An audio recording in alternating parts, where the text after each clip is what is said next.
Hello बच्चों, आज हम लेसन नंबर 12 स्टार्ट करेंगे जिसका नाम है पोषण, स्वास्थ्य और तंदुरुस्ती यानी कि न्यूट्रिशन, हेल्थ और वेलबींग। नाम से ही बच्चे समझ में आ रहा है कि पोषण, स्वास्थ्य और तंदुरुस्ती तीनों आपस में रिलेटेड हैं। पोषण कहाँ से मिलता है? हमारे को खाने से। जो हम खाना खाते हैं उससे हमें न्यूट्रिशन मिलता है। कैसे मिलता है? देखो, जब आप बैलेंस्ड फूड खाते हो यानी कि संतुलित भोजन खाते हो, जो कि आपको मैंने बताया था पहले कि हमारे 5 खाद्य समूह होते हैं, 5 ग्रुप्स होते हैं जिनसे हमें खाना खाना है। तो बैलेंस्ड फूड अगर बच्चा खाता है तो उसको न्यूट्रिएंट्स मिलते हैं उसमें से, यानी कि पौष्टिक तत्व होते हैं उसके अंदर। जब पौष्टिक तत्व शरीर में जाते हैं तो उससे हमें पोषण मिलता है यानी कि न्यूट्रिशन मिलता है, यानी कि हमारी हेल्थ अच्छी होती है। और जब हेल्थ अच्छी होती है तो हमारी ग्रोथ और हमारी डेवलपमेंट अच्छी तरह से होती है। कैसे समझ रहे हैं इसको हिंदी में? देखिए, संतुलित भोजन जो आप 5 समूह, खाद्य पिरामिड पढ़ा था हमने, उसमें 5 ग्रुप्स होते हैं। तो जब आप उन 5 समूह में से खाना खाते हो तो आपका संतुलित भोजन होता है। जब संतुलित भोजन हमारे पेट में पहुंचता है तो हमने पढ़ा हुआ है पहले कि भोजन के अंदर अलग अलग पौष्टिक तत्व होते हैं, जैसे प्रोटीन, विटामिन, कार्बोहाइड्रेट, वसा, जल, खनिज, ये सब। तो वो पौष्टिक तत्व जब हमारे ब्लड में मिलते हैं तो हमें पोषण मिलता है यानी कि न्यूट्रिशन मिलता है। जब पोषण अच्छा मिलता है पौष्टिक तत्व खाने से तो हमारा जो स्वास्थ्य है, हमारी हेल्थ है, वो अच्छी होती है और हमारे वृद्धि और विकास में हेल्प होती है, यानी कि हमारा वृद्धि और विकास बॉडी का अच्छी तरह होता है। अब ये वृद्धि और विकास क्या होता है, ये अपने लेसन नंबर 11 में पढ़ा था, जिसके अंदर हमने ये पढ़ा था कि हमारी बॉडी का जब भार और हमारी हाइट बढ़ती है तो वो हमारी ग्रोथ होती है, वृद्धि होती है। और विकास हमारे बहुत अलग अलग एरियाज़ में होता है। विकास एक इट्स अ बिग कॉन्सेप्ट जिसके अंदर आपका दिमाग का विकास भी होता है, भाषा का विकास भी होता है, आपकी लोगों के साथ रिलेशंस का विकास होता है, आपकी भावनाओं का विकास होता है। विकास इज़ मल्टीफेसेटेड।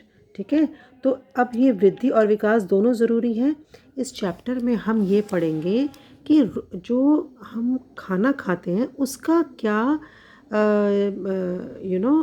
उसकी क्या इम्पोर्टेंस है हमारी वृद्धि और विकास के अंदर।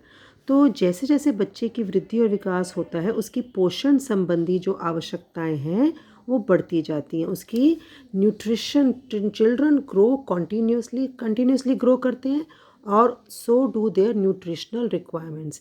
जो हमारी न्यूट्रिशनल रिक्वायरमेंट्स हैं, पोषण संबंधी आवश्यकताएं हैं, वो चेंज होती जाती हैं जैसे जैसे बच्चे का वेट और उसका हाइट बढ़ती है।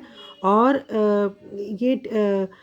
उसकी जो बच्चे की जो न्यूट्रिएंट्स वो खा रहा है, खाने में कितनी अच्छी तरह बॉडी के अंदर एब्जॉर्ब हो रही है, इस पे डिपेंड करता है बच्चे की ग्रोथ। ठीक है, आप सिंस जो फिज़िकल और मेंटल जो डेवलपमेंट है वो बहुत ज़्यादा बच्चे की चाइल्डहुड के दौरान बढ़ती है, इसलिए अगर इस स्टेज के अंदर खाने की कोई कमी हो जाए तो वो बच्चे के ऊपर पूरी उम्र असर डालती है। ठीक है, तो मैंने जैसे बताया कि जो बच्चा है जब बचपन के अंदर जब बच्चा बहुत ज़्यादा बढ़ता है और यदि इसी अवस्था में किसी भी पोषक तत्व की कमी हो जाए तो बच्चा कई प्रकार की बीमारियों के साथ आजीवन अपंगता से भी ग्रस्त हो सकता है। ठीक है, तो इसलिए हम ये पढ़ेंगे इस चैप्टर में कि खाने का क्या रोल है। देखो, पर्याप्त पोषण मुख्य रूप से निम्नलिखित में योगदान देता है। जो अच्छा खाना खाते हैं वो क्या करता है? एक तो शरीर के सभी अंगों के कार्य और प्रणाली को बेहतर बनाता है खाना। अगर अच्छा हो, रोगों से लड़ने में मदद करता है। सुखद और सकारात्मक दृष्टिकोण के विकास में सहायक होता है। आपका जो कॉग्निटिव डेवलपमेंट है, संज्ञानात्मक विकास में हेल्प करता है। और आपकी बॉडी का एनर्जी लेवल भी बढ़ाता है, ऊर्जा स्तर को बढ़ाता है। ठीक है, इंग्लिश में पढ़ लेते हैं। What does the food do? Adequate good nutrition helps to, what does it do? It helps to maintain proper functioning of the organs and systems of body. It helps enhance cognitive performance. It helps to increase body's ability to fight diseases and restore healing.